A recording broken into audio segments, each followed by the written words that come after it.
Welcome to the Kooks, Cranks, and Iconoclast podcast. I'm Mike. And I'm Matt. And I'm J-Lo. And we're here today on the 33rd Parallel Live. Ooh, scary shit. Haha, we're talking about a woman today, a lady. It is ladies' night tonight. That's right. And the feeling's right. We're talking about a woman by the name of Dion Fortune today. Ritual magician, contemporary of the infamous Aleister Crowley, except a lot more, well, Christian influence, which is fine these days.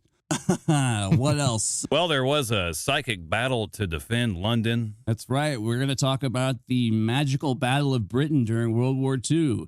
We're going to give you the ins and outs of psychic self-defense. We're going to talk about occult espionage. What else? We'll be sprinkling in some ley lines and some geomancy. A little bit of Nazi occultism. There's can't get enough of that. Fucking, there's a whole History Channel. Fucking. Didn't you guys say that we actually live on the 33rd parallel, or were you just kidding? We do. No, yeah, we do.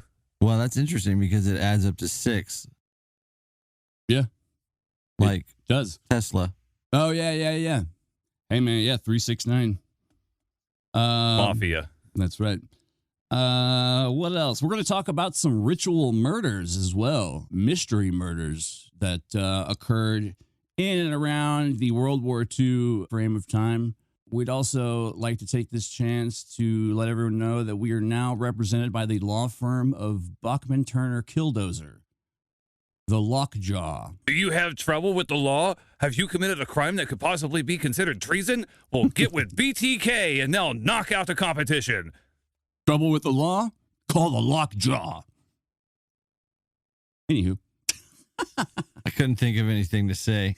All right. And I forgot to laugh because of it. We've you know what? Pleased our sponsor. Just interject with it at a random time, anytime later.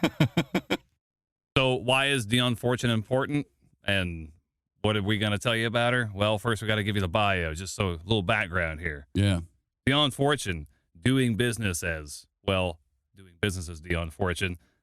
Originally born Violet Mary Firth, later Violet Mary Evans. Firth. Wow, that's a lot of names. Firth. Born on December 6th, 1890. And I can't even pronounce the name because it's so Welsh. Ladundo. Hey, man. Oh, yeah, I saw. Yeah, Ladundo. Ladundo. Low is Welsh. There you go. I mean, we all speak some form of Gaelic in one way or another. Anyways. Seriously, Lloyd is Welsh. There you go. Why is Lloyd responding to himself in the third person? I don't know. Anyways, she died on January 8th, 1946. She died on January 8th, 1946 from leukemia. Ooh, bummer. Yeah, big bummer. But I didn't know they had leukemia in the 40s. Yeah, I thought that was a modern problem. Yeah, I thought that was invented later. By the CIA? Yeah. Anyways. All their diseases. She was married to a Thomas Penry, with a P, Evans, who also was a minister of churches. Chicken. No.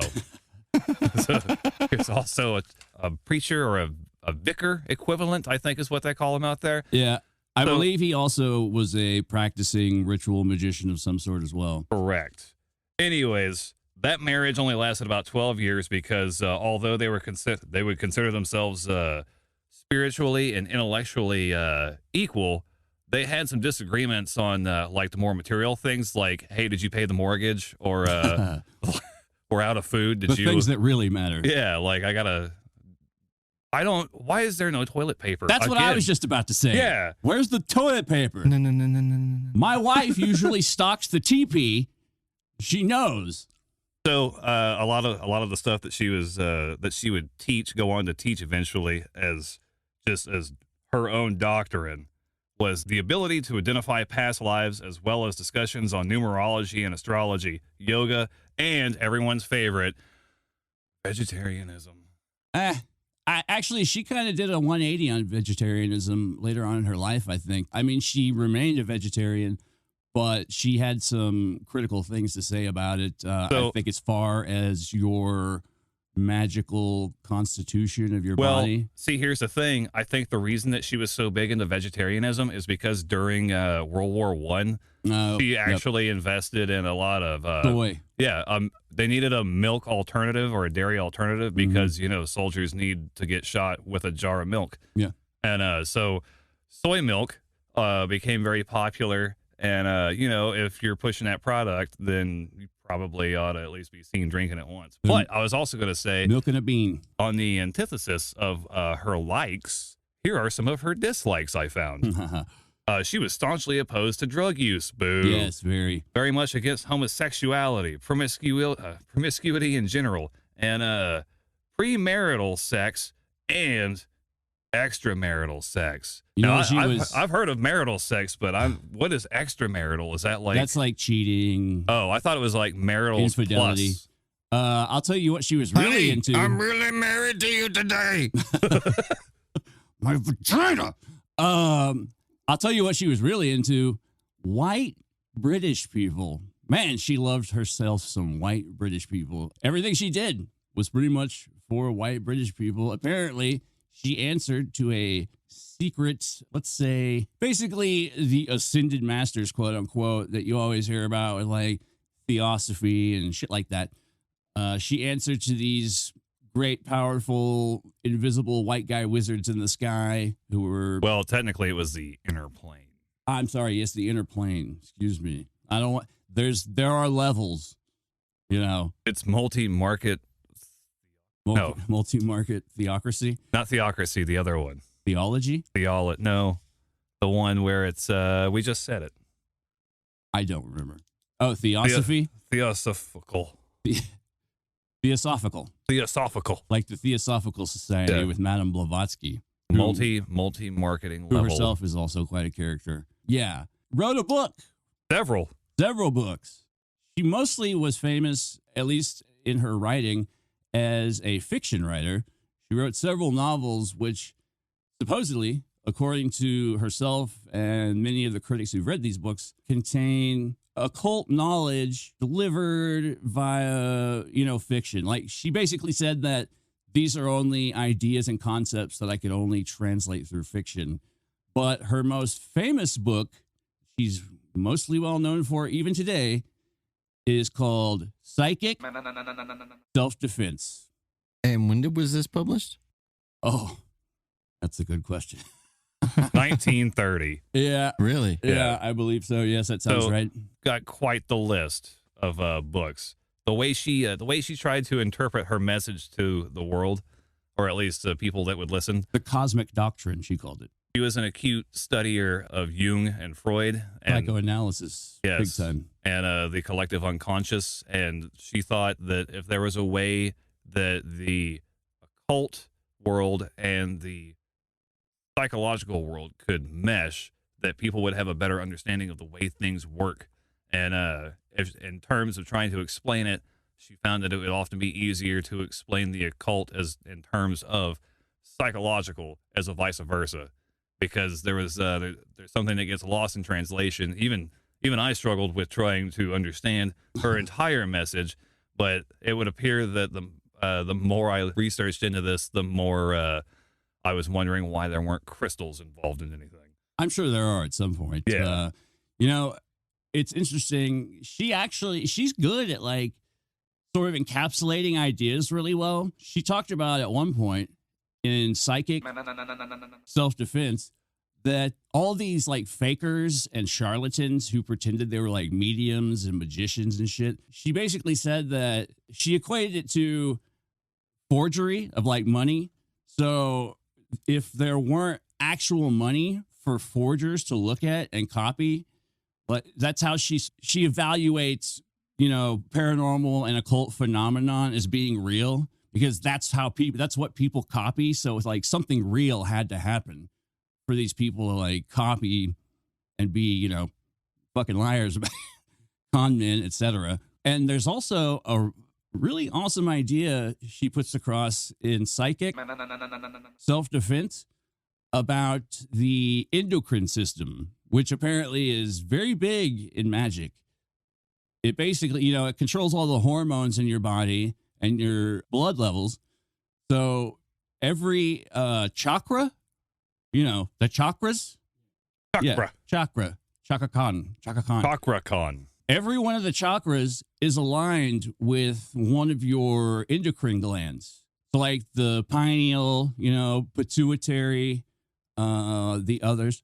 Well, if you look at it on a chart, it pretty much runs down the most sensitive parts of the body, like from your Here, I can look it up real quick. your downstairs all the way to your skull. Yeah. And if you hit any of those, they also seem to be in correlation with pressure points, which is pretty weird. Oh, like Dim Mac, the touch of death. Yeah, like if you punch someone in the nuts, there's a chakra. If you punch someone in the solar plexus, they stop breathing for a second. There's a chakra. Yeah. And if you hit someone in the T-box, as they like to call it, T-box. yeah, it's where the bridge of the nose meets the brow.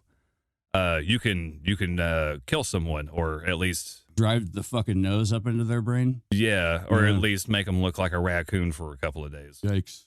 Yeah. According to Organic India Clean, I trust them. they have I don't know. It has a male and female, and I'm sorry, that's all they're displaying. They're displaying the Thyroid gland. the anatomy. So down in the ovaries and testes, of course, you got the first one. It follows the light spectrum. So forgive me, I don't want to go out of sequence. There's a lot of correlations with other stuff as well, like planets, etc., astrological signs. Second one up is the pancreas or the adrenal glands. The next one up, I guess the heart chakra is the thymus, and then the throat chakra is the thyroid gland, and then the Pineal. hypothalamus pituitary gland. The pineal is your classic third eye, all-seeing eye. If it's got to be clean, it's got to be pineal. Yeah. Damn Christmas tree left all these pineals everywhere. Right. Her studies at the University of London got her into this the psychological study of all this stuff, and it gave her a basis for being able to start layering on the elaborate and what's the word I'm looking for? Labyrinthian, if that's even a real word. Byzantine? Yeah. Thank you. You're welcome. Style of educating people, and if this is what it takes to be educated in the subject, you are going to Gosh darn it.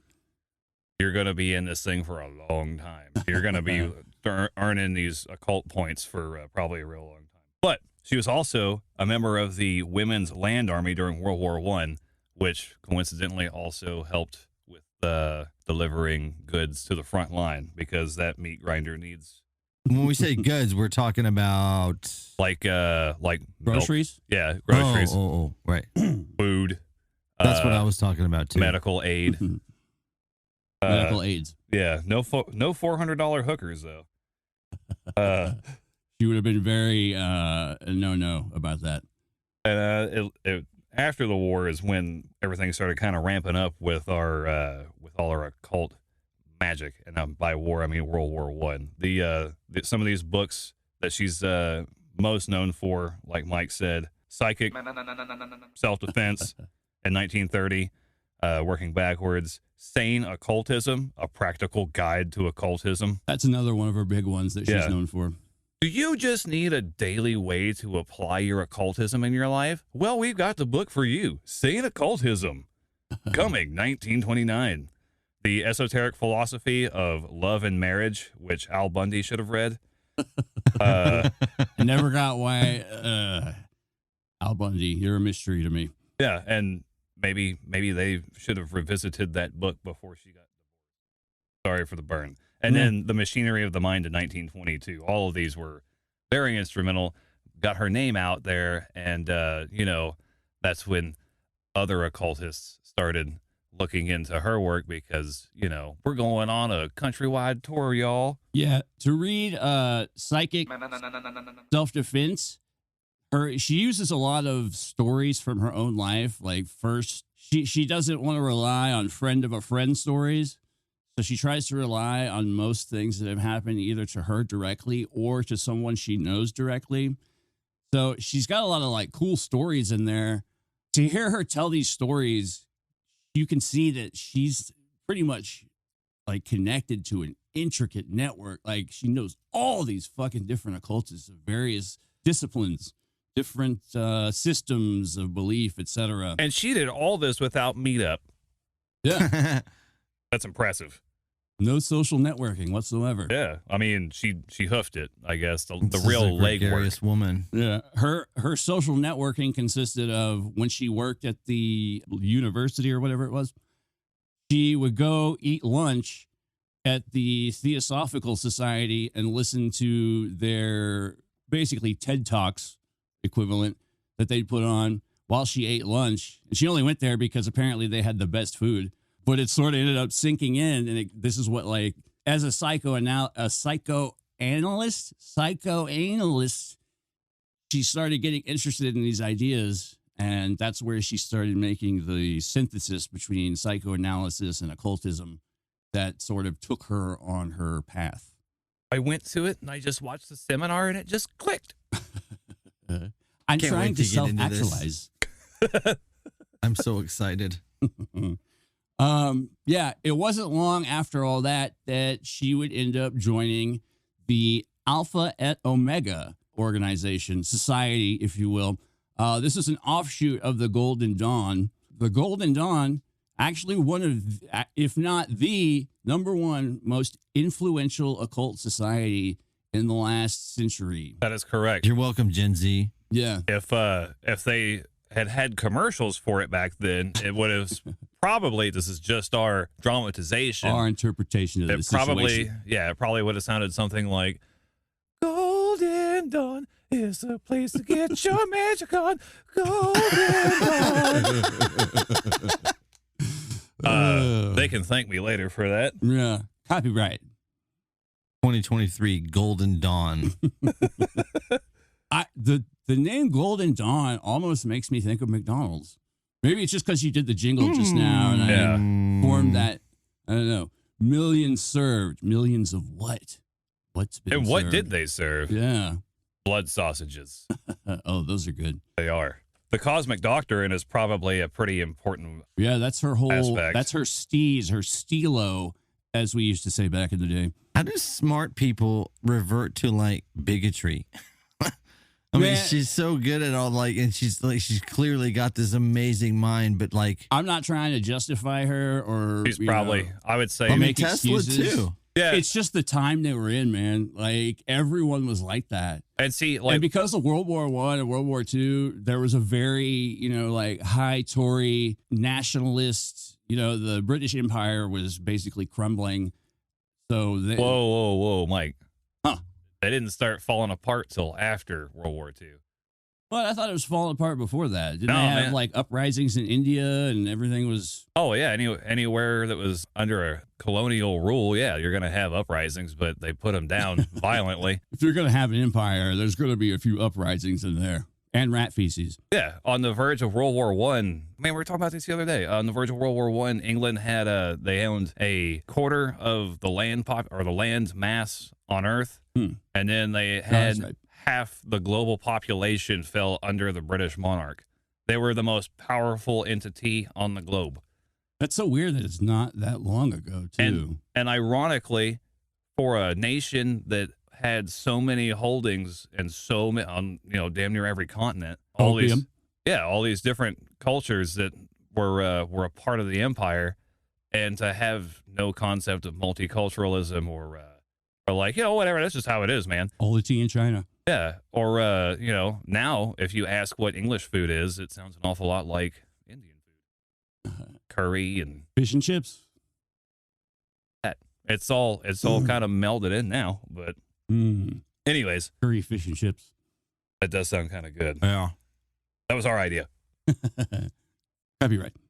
That Cosmic Doctrine, man, it's when I was looking it up, what I found was it's supposed to be a record of communications from the inner planes concerning the creation of the universe and man's evolution. Does that sound right? Yeah, basically, like a lot of occultists at that time, especially those of misfortune's disposition, who were white, fairly upper class, etc., nationalists. A lot of those people had a tendency to break magic up, and Miss Fortune is very much an example of this. Yes. Breaking up magic into right-hand path and left-hand path. Oh, no. So basically, just a quick rundown of the concepts. Does this have to do with what we're all thinking? I was thinking about J-Lo, McDonald's still. J-Lo, if you say that the left hand is for wiping, I'm going to laugh. No. I was just going to say how one hand affects, the other, not the other hand, but, I mean, it's there is like all the hand symbolism that does come into play, but basically it's just shorthand. Like the right hand path basically would consist of your basic religions like Christianity and like the rituals involved in Catholicism. It's more being subservient to a higher power, whereas the left-hand path is your assertion of your power over the universe, as well as the left-hand path. This all goes back to like, so we should jerk off with the left hand. I mean, stranger in the Pentagon, whatever you want to do, bro. Like, this all goes back to like ancient tantra in India back in the day. I don't mean to go on a tantra here, but yeah. What the hell is a rant? Yeah, tantra, most people think, sex automatically, and that's part of it. But tantra basically meant like all magic. Like it was something that traveling, what do they call it? Gurus and aesthetics did. Aesthetics? Ascetics? I'm not sure that word. Weird hermits and traveling hobo type people. But left-hand path, like that consisted of using drugs for ritual purposes, like ecstatic dancing. I'm trying to think of an example. Like a lot of like voodoo rituals would probably be considered left-hand path. Why is that exactly? It's more because you deal with stuff like, well, you're unlocking something inside you, right? Yeah. Well, yeah. And is that like the inherent philosophy of voodoo? Not necessarily. To like defy and overpower the universe? Not necessarily. I mean, it depends on the morality and intention of the practitioner. Voodoo is a whole other complicated thing, or voodoo, or whatever you want to call it. Well, even like the vision quests would be considered left-hand path, right? Because you're going out to the desert and eating a ton of buttons of peyote. And I mean, really, okay, under the auspices of Miss Fortune and her ilk. Yes. Yes, taking drugs would be considered left-hand path. Left-hand path is also associated with Satanism, basically any kind of adversarial spirituality. Oh, so anything that doesn't agree with the rebels, the outsider, against the system, stuff like rebel that. Scum. So just to be clear here, so would voodoo be exclusively left-hand or no? It just depends. Like I said, voodoo because they do a lot of their rituals involve calling down a spirit or a god that they call Loa. I believe that's how you pronounce it in voodoo, to possess their bodies. And possession, invocation of a spirit into your body is usually considered left-hand path. People in the right-hand path do it as well, but I think anything, once again, judging by the, standards of Miss Fortune, like anything involving calling down a spirit into your body or like possession, basically, for whatever purpose, I think that would kind of be considered left-hand path. Like there's a lot of calling on spirits and elementals in both sides. It's really, it's a tangled situation, especially if you're talking about how Dion Fortune and her folk would parse it basically. And so how did she actually get the name Dion Fortune, Mike? Because Dion Fortune or Primetime Fortune or Demon Willie Beeman from the Cleveland Steamer. Actually, interesting story. It's almost as if you prompted me to tell it. Dion Fortune comes from her family crest motto, which is Dio Fortuna. Or no, it's Dio non Fortuna. Correct. Yeah, which means God, not luck.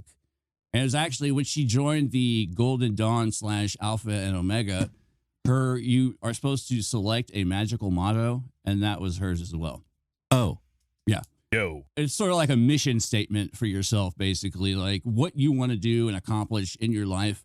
by learning magic, etc. I can tell you this, almost all quote unquote white magic or right hand path, their main goal overall is basically the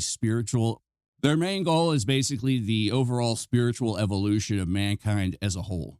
Like that's the name of the game over everything. And so she actually spent a lot of time going back home to Glastonbury because the infamous ley lines and the fairy mounds and the geomancy. Yes, and that sexy geomancy. In her mind, there was a high concentration of just juju. Yeah, many would agree with her as well. I mean, Glastonbury Tor is a very historical area. A lot of people believe that it may in fact be Camelot or Avalon, as referred to in Arthurian Grail mythology. It was actually part of a club that was the Fellows or the Company of Avalon. Yeah. That Arthurian mythology plays heavily into, I guess, the whole mythology behind Dion Fortune. Yeah, she's very into it. It'll actually come into play in a bit here during the Magickal Battle of Britain. But yes, Glastonbury, still today a huge pilgrimage site for occultists, shamans, pagans, etc. It's settled along the ley lines, as we mentioned earlier, the 33rd parallel. Mostly known for bad juju. But these ley lines, they crisscross the entire earth, and they're meant to be sort of channels of power. You might call it a jet stream. Basically, of magic. Of magic power, or chi, or ki, or chiki. Or orgone. Or That made it very vivid for me. Thank you, Matt. Yeah. I'm sorry. I'm not Matt.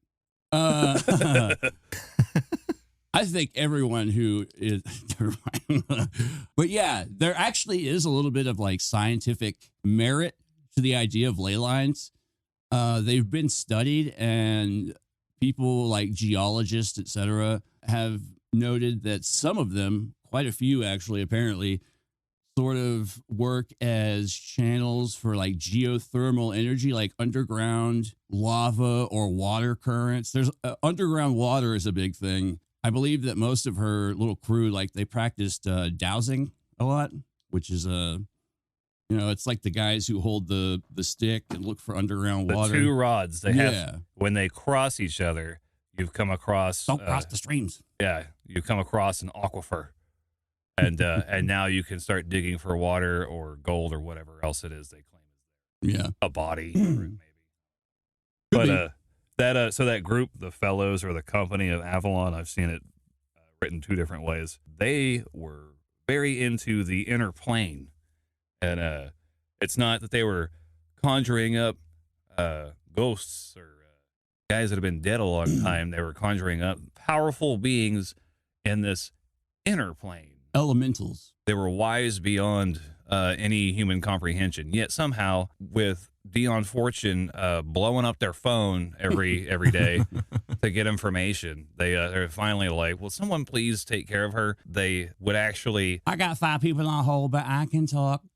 They actually started receiving messages. They would use this later to help defend Britain when we get to that part, and it's very interesting. Mm-hmm. But she enlisted the help of a lady named Margaret Lumley Brown, and she was a very lumley lady. And a lot of the novels, lumley lady lumps. Yeah. A lot of her later work would actually be dictated by inner plane being using Lumley Brown as Lumley's later labors. Yeah, as a conduit. So if it comes from the inner plane, it's good, right? It's that's how can you not deny? It's made with real inner plane love.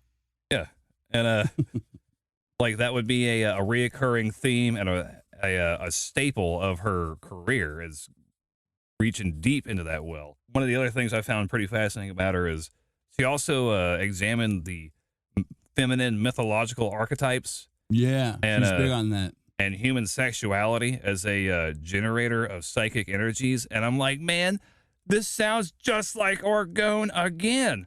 It all comes back to jizz. What is the fucking deal with these repressed people? They gotta build a house, man. Hey, seriously, jizz, like, I know it's gonna sound crazy, but like Crowley's whole little religion society he started, some of them are called spermognostics because there's actually like jizz is considered like a sacred like chemical. It's like a foundation building block of the universe, and that goes back to like the old tantra, and that shit is like way ancient. What was that ceremony in on the Nile every year? Didn't the pharaoh have to go out on the boat and jizz into the Nile? And jizz into the Nile to bless the fertility of the But little did they know, like thousands of miles back behind them, it was just pulling silt out from more rich soil and depositing it. There's someone drinking out of the fountain fucking several feet away. Like, come on, man. No, but in, especially sex magic, jizz and menstrual blood are both considered very powerful, aspects. Isn't a minstrel also like a lady soothsayer?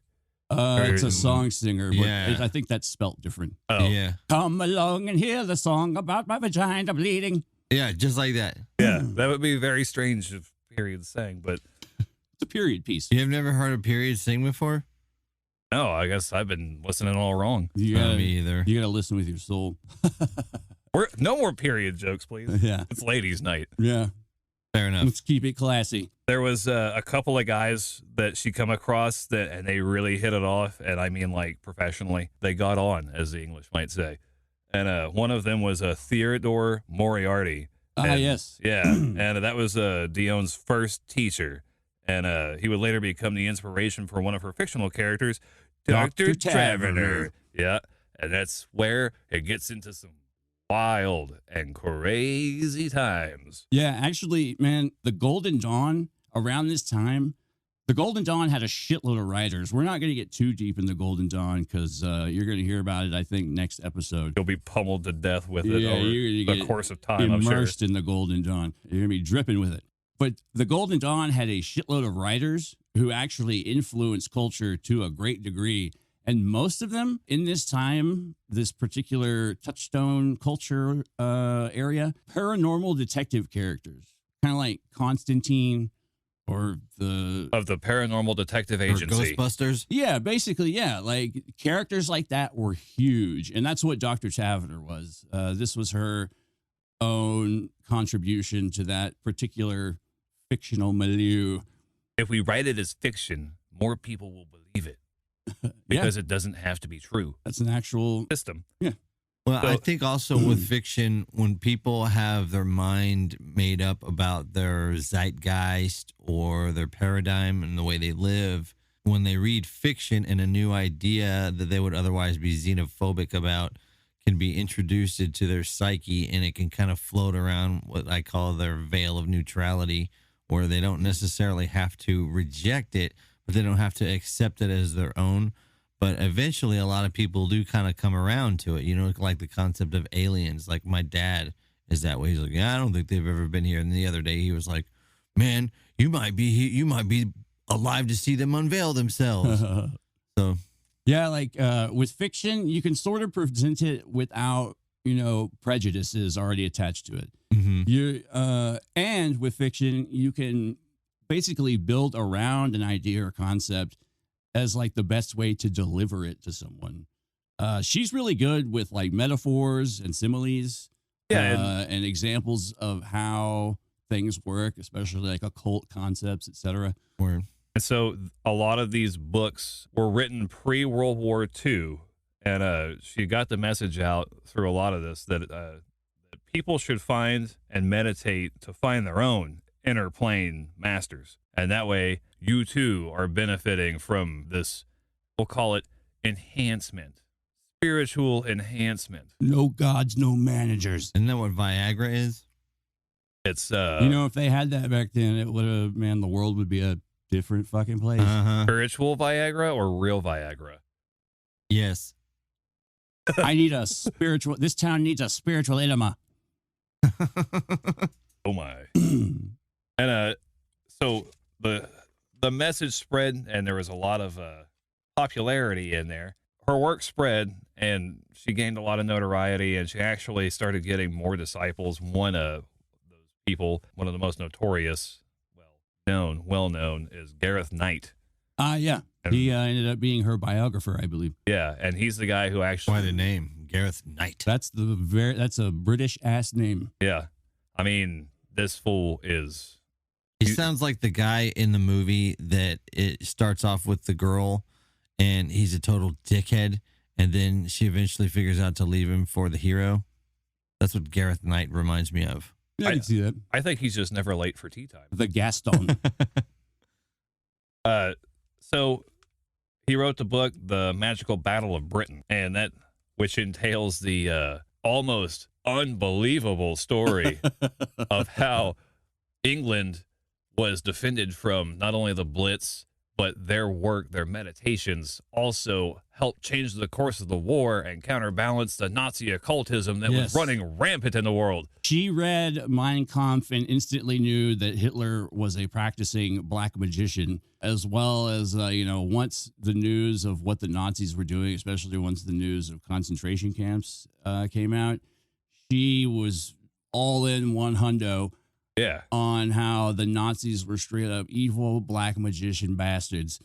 And if it wasn't for Dion and her spunky crew doing the voodoo that they do, not literal voodoo, but doing the voodoo that they do, Britain would have been lost to the Nazis in World War II. If they hadn't worked together to stop the occult war going on, and if it hadn't been for all of these psychic warriors defending the UK, the Nazis would have just waltzed right on in and been doing the whip and the nay-nay all the way through Piccadilly Circus. Yeah, officers in SS uniforms just doing the Cabbage Patch, twerking all over the place. It's a goddamn mess. So you got to raise a psychic army. Well, you probably need to teach them how to psychically defend, right? Yes. That's where a little book called Psychic Self-Defense comes into play. Written by Miss Fortune, actually her most well-known work. The best way I can put this down in easy to digest bit-by-bit pieces. Let's see. Number 1, buy the book, Psychic Self-Defense. Number 2, it probably helps to know a shitload of other occultists and various practitioners of magic, much like Miss Fortune did, because she relied on quite a lot of them to help out with problems. 3, just don't fucking practice the occult, really. Just stay away from it. I don't know. Like, most of these people, they may be like great magicians and super powerful and awe-inspiring, but they poop 2 legs at a time, just like every other human being. Their lives are messed up, just like any other person. They're nobody's perfect. And let's see, number 4, it's mostly a lot of just good vibes, positive thinking, stuff like that. So, I mean, if you come across, I don't know, like a spirit possession or a haunting, fucking garlic, blah, blah, blah. I mean, it's all in the book. Just give them a hug. Mm-hmm. Yeah, actually, she says anytime you encounter like a malicious spirit or a succubus or an incubus, just, radiate love. Cancel it out, basically. Start radiating now. Yeah. Radiate love right now. Could you imagine giving the girl from The Exorcist a hug? Yeah, kind of. I don't know. She might bite your face off. If anyone needs one. Covered in pea soup and shit. Yeah. Crab walk. Yeah, she needs a hug though.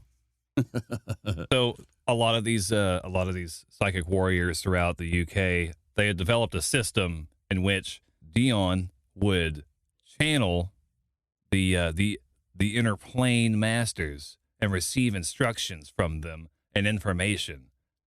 This would all be dictated down into a letter mailed on Wednesdays to where it would arrive, and they could practice and rehearse their meditations to all be done at the same time on Sunday afternoon at 12:15. Mm-hmm. Building up that reservoir of psychic power and energy. A very inconvenient time because it interrupted lunch and most possibly your tea time. Tea time. But there were 7 stages that they had to go through, and these letters began to progress larger and larger each time, and got the whole group think and your Jungian collective conscious juice working. Mob mentality for good work. For the mind. Mob mentality for the mind. And with that, we actually wanted to read the 7 stages, and we'll make it very quick. Because 7 psychic stages you can't say on TV. Stage 1. Having studied the letter, take your seat, if possible, in a quiet, dimly lit room, secure from disturbance. Face towards London. Sit in such an attitude that your feet are together and hands are clasped, thus making a closed circuit of yourself. Your hands close that circuit. Yeah, you better close that circuit. Your hands should rest on the weekly letter lying out on your lap, and some more silliness. Fuck, I forgot mine. Stage 2. Don't forget your letter. Can I look at yours? Commence your meditation by thinking about the subject allotted for the work of the week.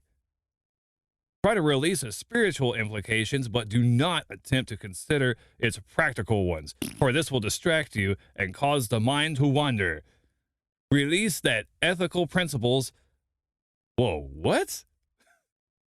This, ladies and gentlemen, breaking news. Release that ethical principles are involved. Okay. Yeah.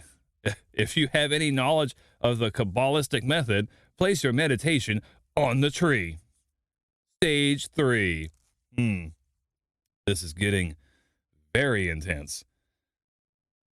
Having thoroughly filled your mind with the idea set for the meditation work, picture your imagination a symbolic image, figure, or scene that shall symbolize it.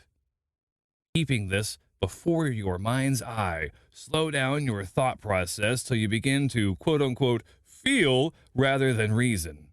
Okay. Try, as it were, to, quote-unquote, listen mentally. I'm doing it. Do not try to hold this mental stillness for more than a few moments.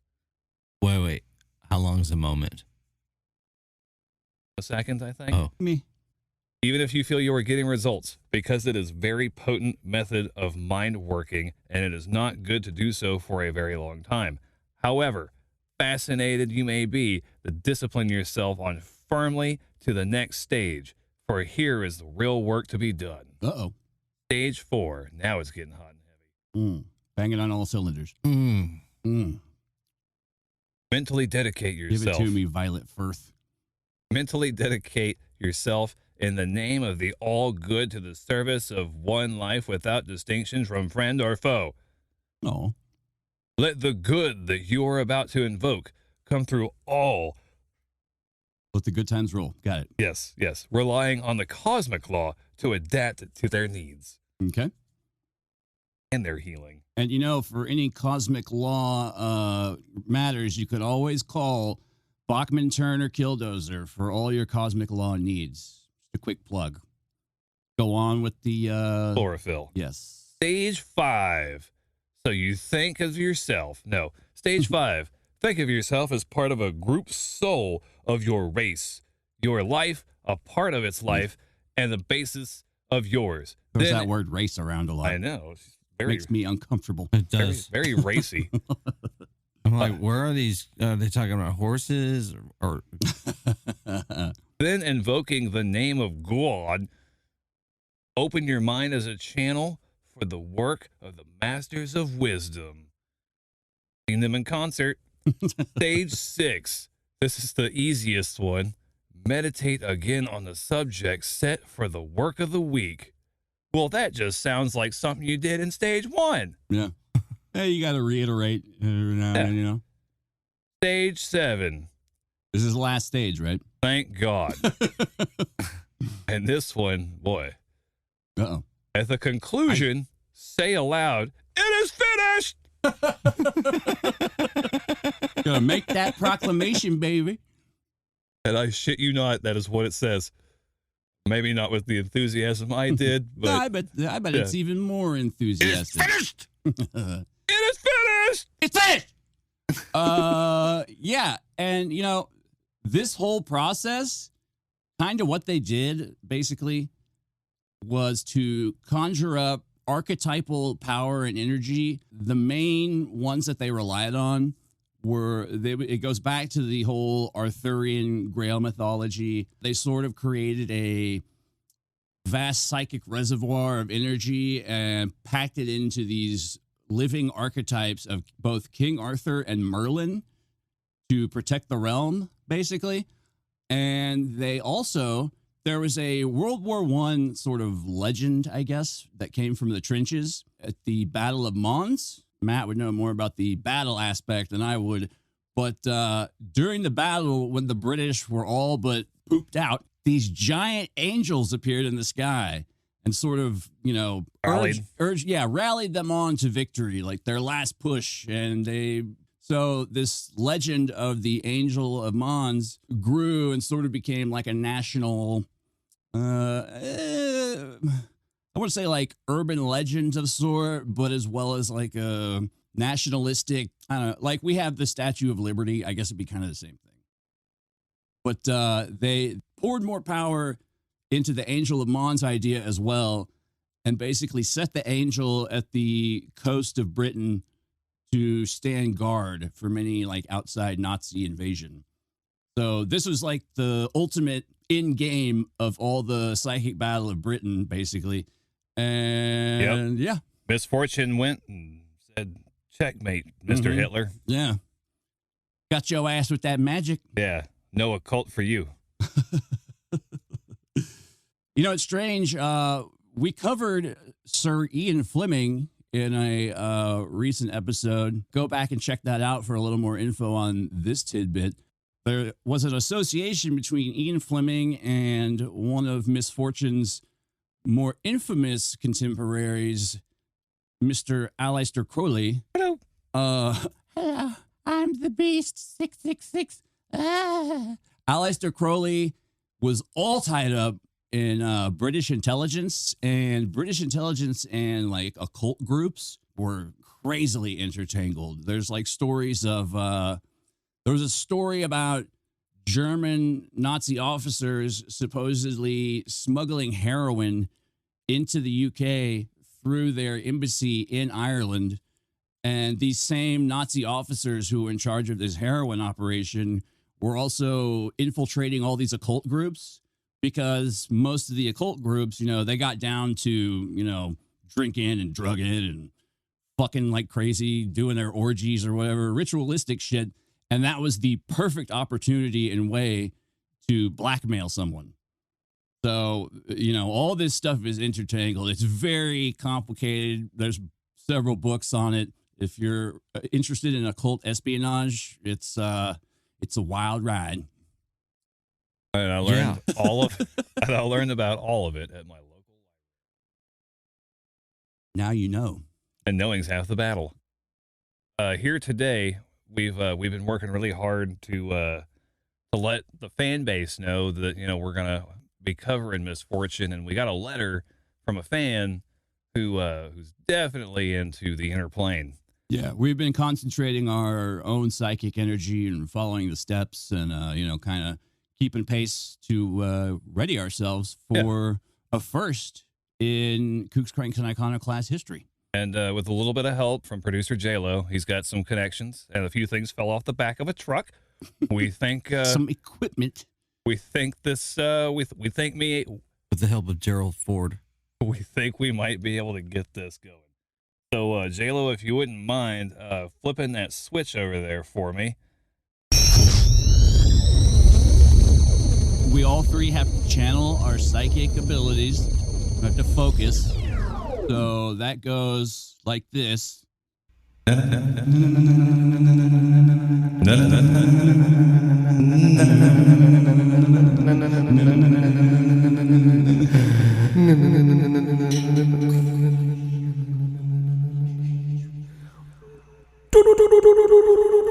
Aquaman, bitches. We're sorry, your call cannot be completed as dialed. Please check the number and try again. All right, well, that, it's our first time, channeling our psychic energy, so give us a break. We'll try that one more time. Oh, that's what it was. It was the cord. The cord. It's on the. It's in the wrong port. There we go. Okay. All right. All right. We got this now. Okay. All right. Okay. Here we go. Okay. Go ahead and flip that switch more time. All right. We're gonna channel our psychic energy again. No, no, no, no, no, no, no, no, no, no, no, no, no, Oh, we got her. We got her. Hey. Miss Manners, is that you? This better be important. You're interrupting my tea time. Well, Miss Manners, I'm Matt from Kooks. Fortune. Dear Miss Fortune, we've got a letter here from one of your fans. She has a question about what she's doing right and wrong. She's just. Do you mind if I read it to you? I suppose. Miss Fortune, we have a letter from Right there, Kentucky. Yes. I knew because I'm psychic.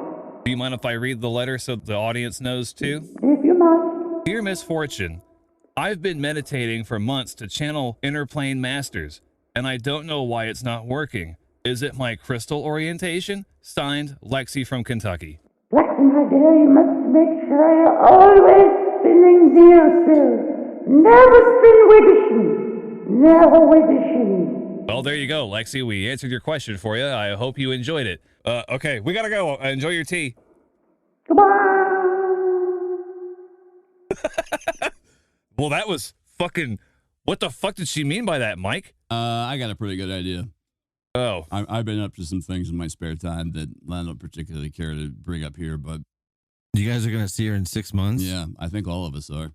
Well, I saw her like 3 months ago. Oh, so it's just like tea time or whatever. You'll see. Oh. You'll see. I'm sorry. Smack. No. Oh, you'll see.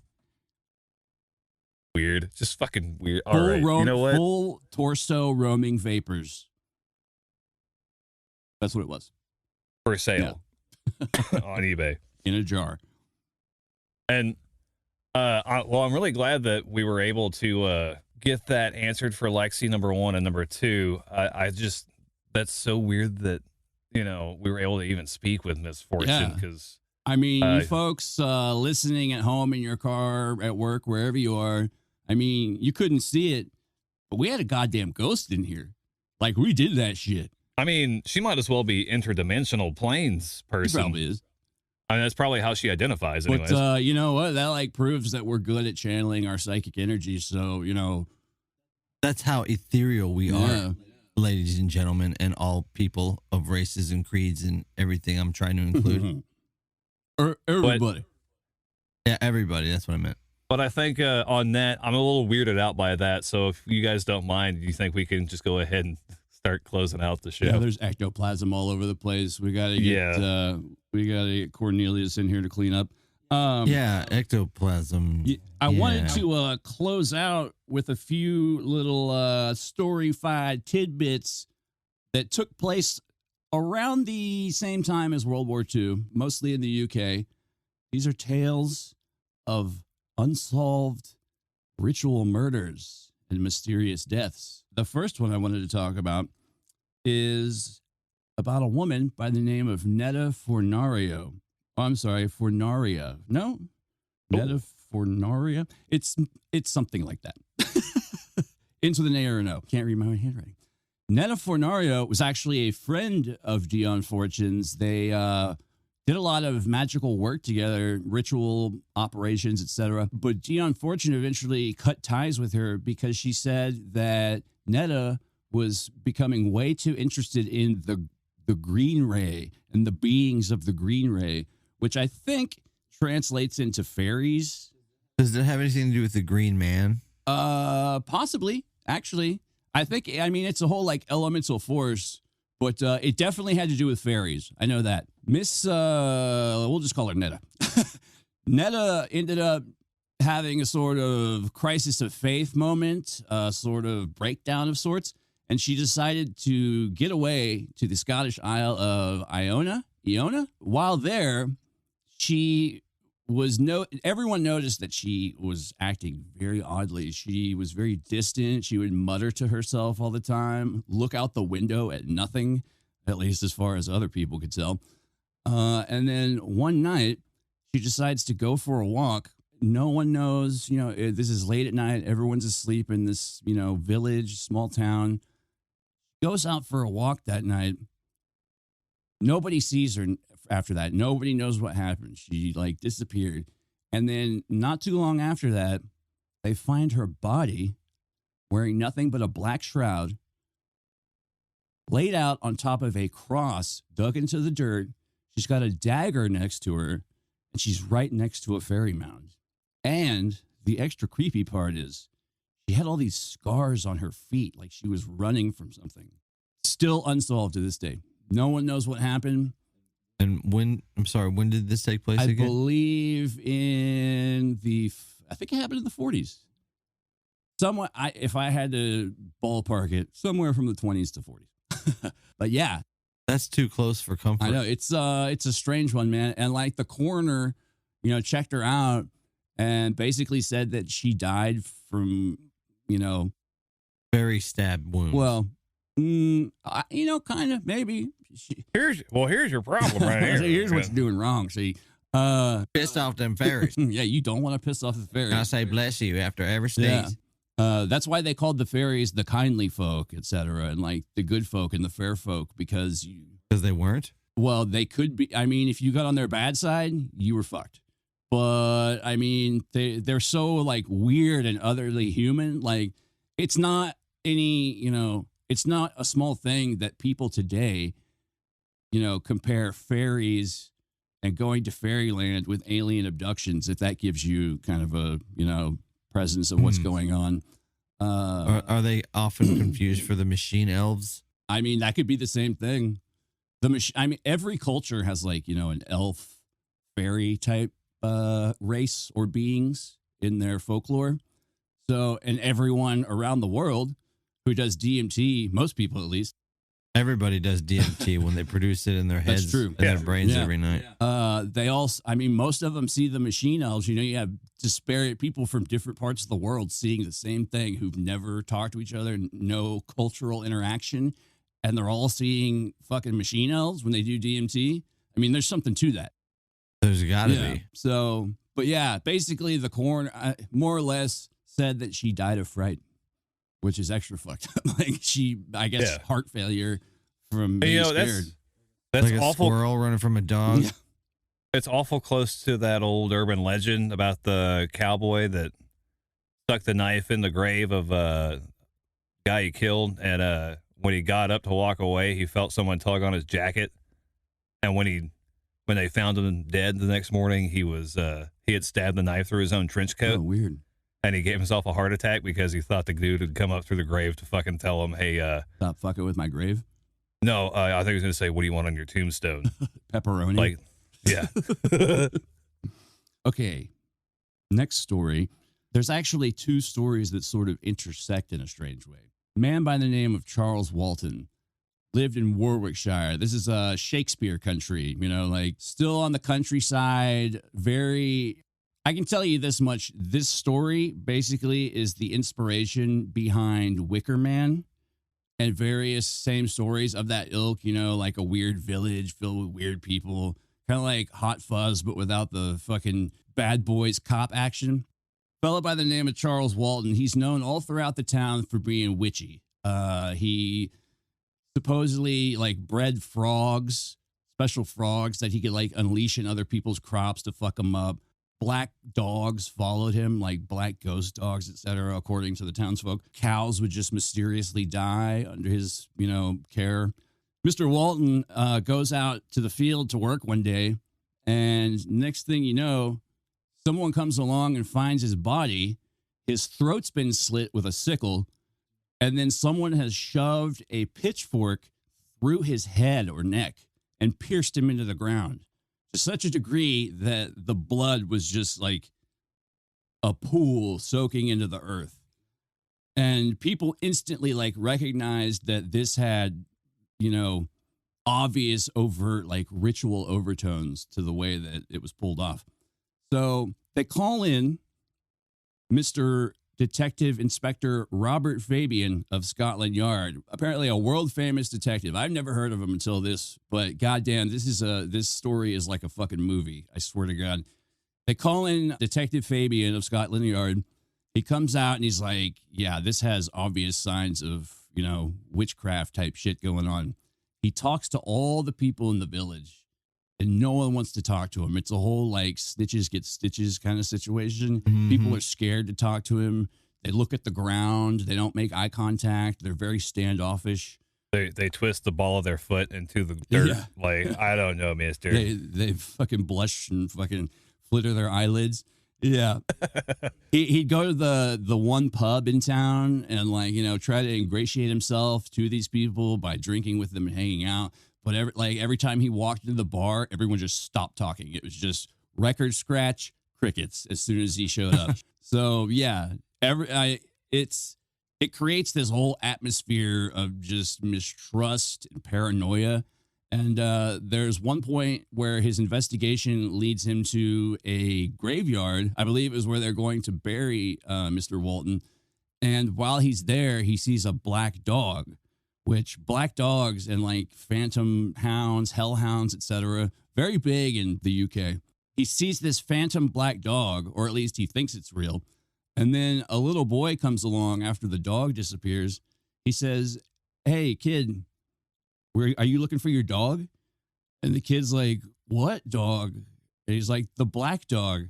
The kid fucking loses his shit, just turns around and runs away. Yeah. It sounds to me like they got the wrong guy on the case. They should have got Inspector Cluse. Yeah. Or even Dr. Tavener. Or DCI Barnaby, for fuck's sake. I mean, what's that guy up to? Dude, this is actually the only unsolved case that, world-class detective Robert Fabian never solved. Even to, the end of his career, he was talking about, he's like, somebody there knows more than they're letting on, but no one wants to talk. It's almost as if the whole town maybe got together and executed him ritualistically to get his particular witchiness out of the way. And they did it in such a way as to bless their own crops, etc. So it's a 2-for-1 special. Basically, yeah. That's his working theory, at least. This ties in to another mysterious body found. This is a case mostly known under the name Who Put Bella in the Witch Elm? 4 young boys out playing as they do come across a witch elm tree with a large opening in it and find a desiccated corpse shoved inside the tree. Kids tell their parents, parents tell the authorities. The authorities come out, inspect the corpse. And then they tell their parents. And then they tell 2 friends. And then they tell 2 friends. Next thing you know, you got a corpse party. They come out, they check this body. It turns out to be a woman in her 30s. They check around the tri-state area, whatever you're going to call it, large dragnet area. Nobody's been reported missing. No woman in her 30s, at least. So they come up with the working theory that this woman, more likely than anything else, was going to be some kind of German spy who was possibly parachuted in, just showed up out of the sky. They believe that she, in the course of her, espionage work, was eventually double-crossed or killed by a Nazi of some sort, some undercover Nazi in the area, and put her in the tree and cut her hand off. Her hand was cut off and buried a few feet away from the tree. So this is another unsolved murder that has all these ritualistic angles.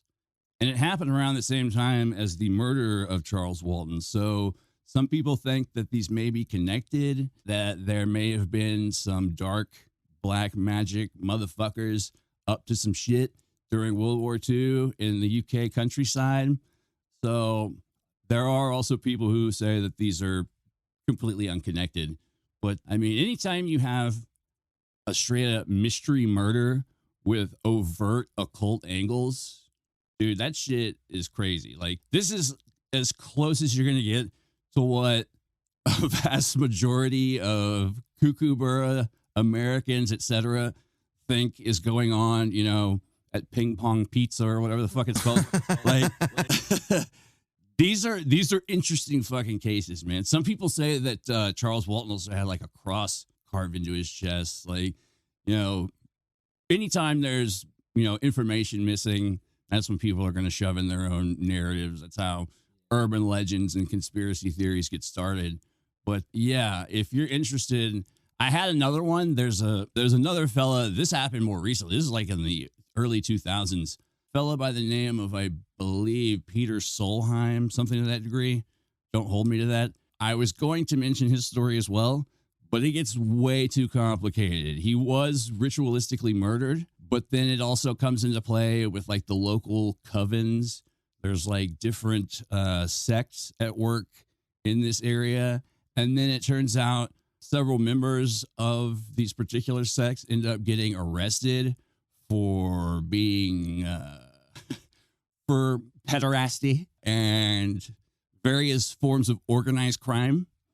So it quickly elevated into a conspiracy theory. And if you're interested, I urge you to check it out. It's a convoluted, strange story. But once again, I don't know. You had these mystery ritual murders, and that shit will lead you to some kooky, cranky places. Definitely. God. Mm-hmm. Hey, you know what? I got a working theory about this lady, how she lost her hand there. Maybe she jumped out of the front of the plane. Hit that propeller on the way out? Yeah, instead of the back, want to listen to orders. No, I mean, just that alone, dude. Like, oh yeah, just stuffed in a tree conveniently. Mm-hmm. There's actually persons unknown to this day, regularly tag graffiti throughout the area saying who put Bella in the witch elm, hence the name of the case.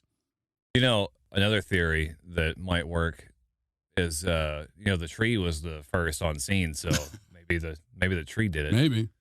We got to get Swamp Thing in here, talk to the Parliament of Trees, see what's up on that shit. Yeah. Man thing is on the council. Giant size man thing.